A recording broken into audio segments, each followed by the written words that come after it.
Hi YouTube, thanks for joining. I'm excited to have you today. I'm going on the next steps on this journey of the vintage CNC. I changed a couple more parts and continuing to chase down the issue, so stick with me for some DIY vintage CNC fun.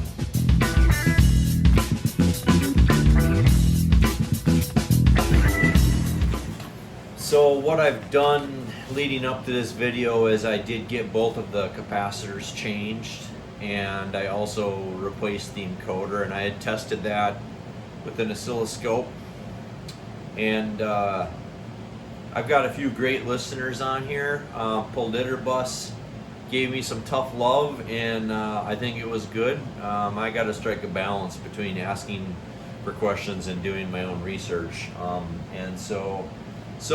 actually I ended up taking your advice and thought that, you know, it makes sense to look at the encoder for that we're actually getting the signal and that we're getting voltage to the encoder. So I did verify 5 volts to the encoder sensor, and decided before I take your next advice and look for, am I getting the signal back off of the encoder to the controller, that I would decouple the motor and run it up and down.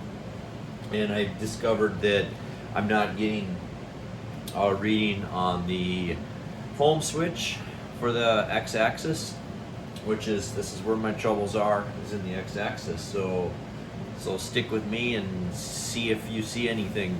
And I'm grateful for you to continue to follow me. So here I've got about 4.9 volts negative, which is interesting because the plus terminal is pin 5 over here and the black one is ground. Let's flip it. I mean, it should reverse. Yeah, 5 volts dead on. So this is good. Now I think the comment about checking back on the controller if it's actually getting the signal from the encoder, yeah, well, that's what I'll try next. So here we go. Part B is the one you didn't want to do, which is have to pull the motor, but I think then I can control it back and forth and see what's going on if I haven't to worry about running this x-axis up and down. Alright, now I'm gonna run the motor. I'm gonna put a piece of tape on there so I can tell if it's moving. Alright, the first thing I'm gonna demonstrate is homing Z.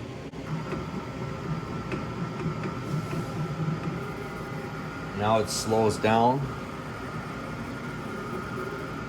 and then it's going to stop, and that little light came on over here. You maybe can't see it by the joystick, but we're good now. So now I can go off of Z.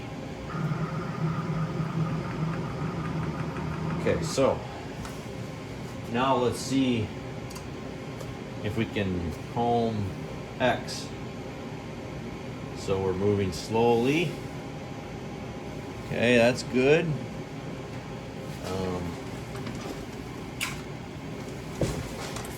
X negative is up.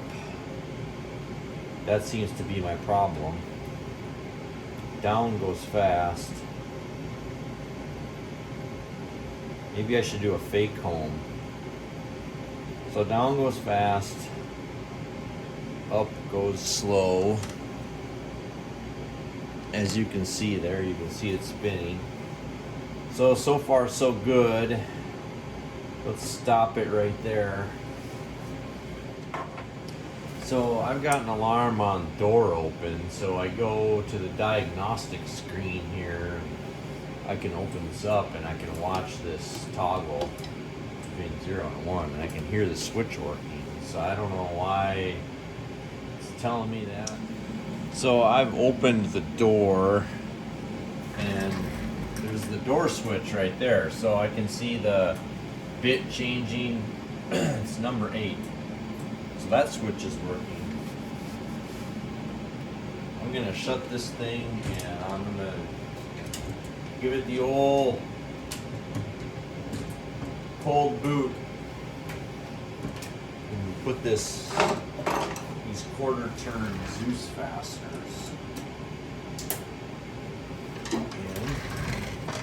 And now it's time to restart, which is sadly the only way I know how is to literally cold boot it. There's a button up here on the side for off, but it doesn't do anything. So we're just gonna drop the power. So it was humming, but I just decided to try and turn it, and then it did okay. So now I'm getting that same behavior again.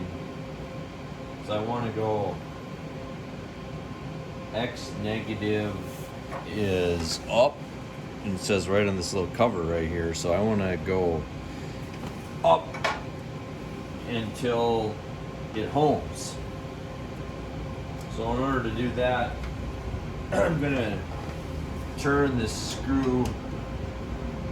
So we're gonna go X negative, and now I'm gonna hit the flag by turning this.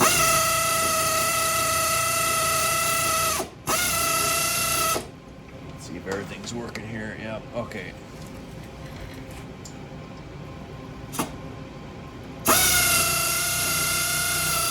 So I've hit the end of travel and I got nothing. So maybe my home switch is no good. I've got the diagnostic screens up here. There's 2 of them, and I'm running this up and down, and I'm not seeing any bits change. So I'm watching that screen. Nothing's moving.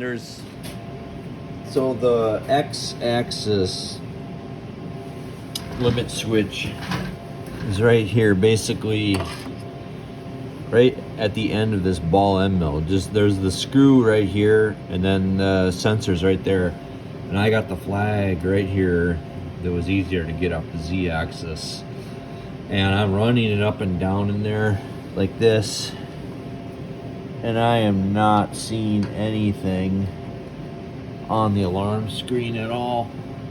Just double check it one more time. So the home switch is not getting red right there. So I'm gonna get at that and see if I can test the sensor like I did with the encoder.